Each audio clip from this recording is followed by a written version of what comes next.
Por supuesto, la aplicación de una política sistemática de, digamos, enfrentamiento y que busca el debilitamiento militar de las guerrillas tenía que traer como consecuencia el desplazamiento de las poblaciones que se encuentran justamente ubicadas en las zonas de conflicto.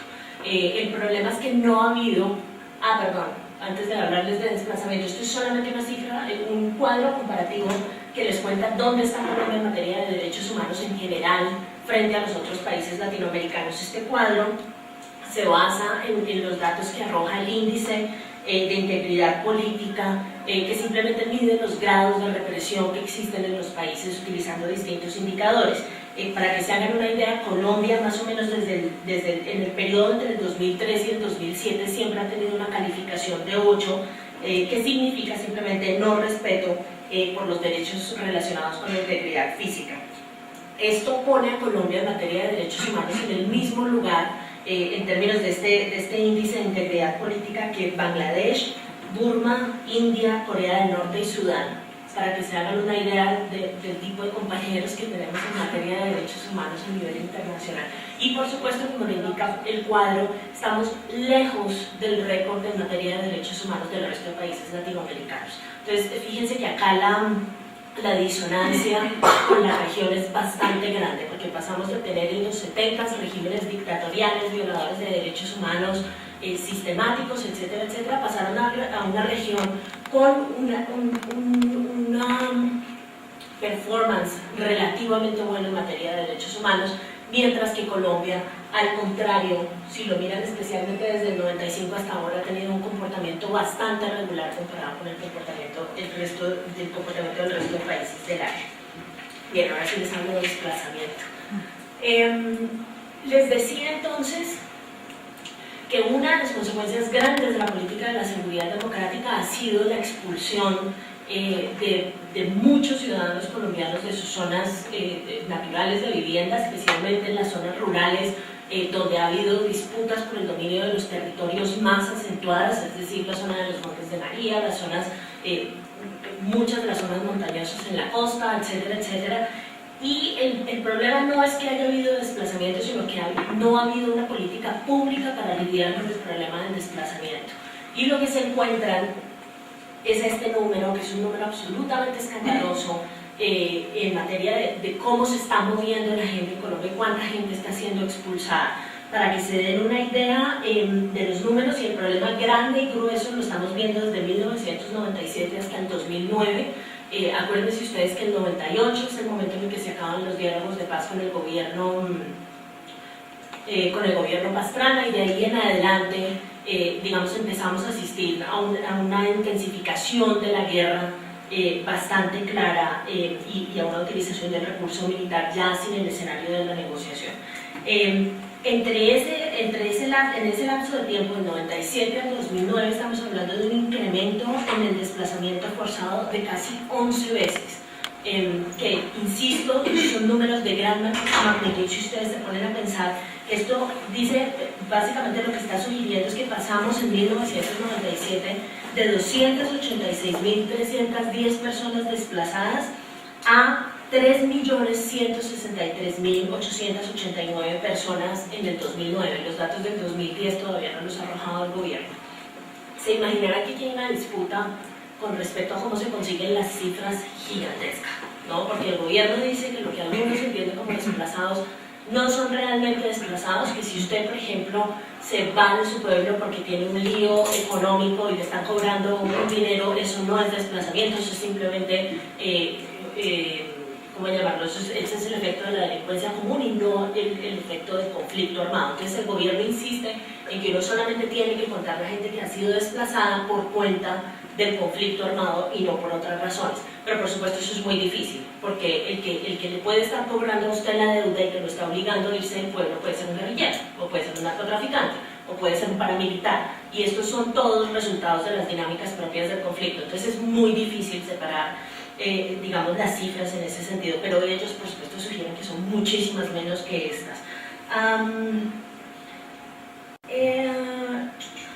El lapso de tiempo más complicado es del 2000 al 2002, que es donde se incrementa digamos, con mayor claridad el número de desplazados. Y sin embargo, esto sí es una cifra en la que están de acuerdo casi todas las organizaciones no gubernamentales. A partir del 2007 parece haber un relativo declive del nivel de desplazamiento en el país. Pero obviamente ese nivel de declive no es correspondiente con el nivel de aumento en los años anteriores. Para que se hagan una idea de qué tipo de personas se desplazan, la línea azul oscura, que es la que se mueve con mayor claridad, son campesinos. La línea naranja son indígenas, y por supuesto en esto Naciones Unidas ha insistido constantemente en que una de las poblaciones más afectadas por la dinámica del conflicto colombiano han sido las poblaciones indígenas. Fíjense, muy a pesar de que Colombia supuestamente tiene la legislación más progresista en materia de grupos indígenas de toda Latinoamérica.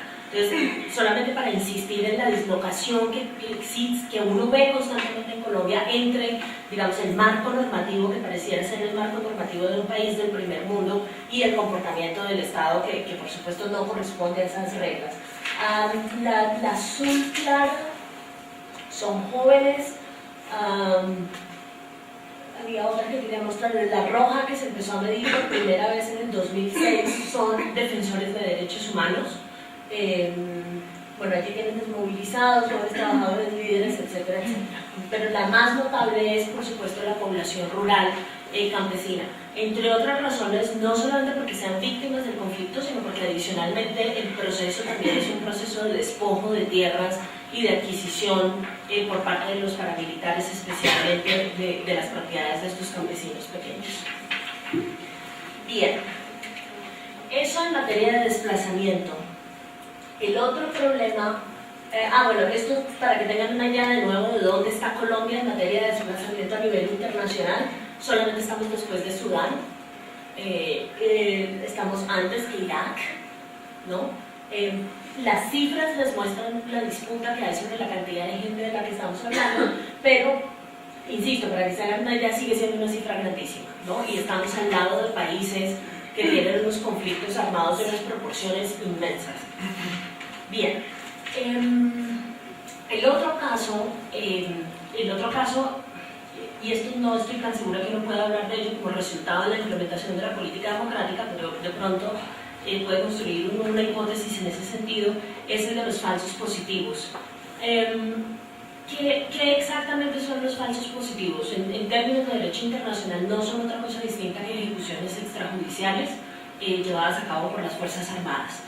Lo que hacen los miembros de las Fuerzas Armadas es simplemente recoger jóvenes que viven en zonas marginales, como por ejemplo en la zona de Soacha en Bogotá, que es un barrio que queda en las afueras de Bogotá, con problemas de pobreza y marginalidad, etcétera, etcétera. Jóvenes que usualmente son desempleados, que no tienen vínculos fuertes con sus familias. Los recogen individuos no identificados, o sea, básicamente les dicen, mire, les vamos a ofrecer un trabajo, les vamos a dar oportunidad de que salgan de su situación de marginalidad, y un tiempo después estas personas aparecen con uniformes de guerrilleros muertos y declarados como muertos en combate. Este problema se empezó a presentar alrededor del 2000-2001, cuando varias madres, en el caso de Soacha, fueron a buscar a sus hijos que habían declarado desaparecidos y terminaron encontrándolos en morgues al otro lado del país, en zonas de alto conflicto, y pues con vestidos de guerrilleros y declarados muertos en combate. Por supuesto, el tiempo en el que se demora este tema en salir a la luz pública es bastante largo, porque estas madres y los familiares de estas personas tienen que dedicarse a demostrarle a la opinión pública que sus hijos realmente no son guerrilleros. Y después de muchas investigaciones, pues obviamente se llegó a la conclusión de que sí había una política más o menos sistemática por parte de las Fuerzas Armadas de simplemente producir o crear muertos en combate para mejorar las cifras de desempeño, para justificar el gasto militar, etcétera, etcétera.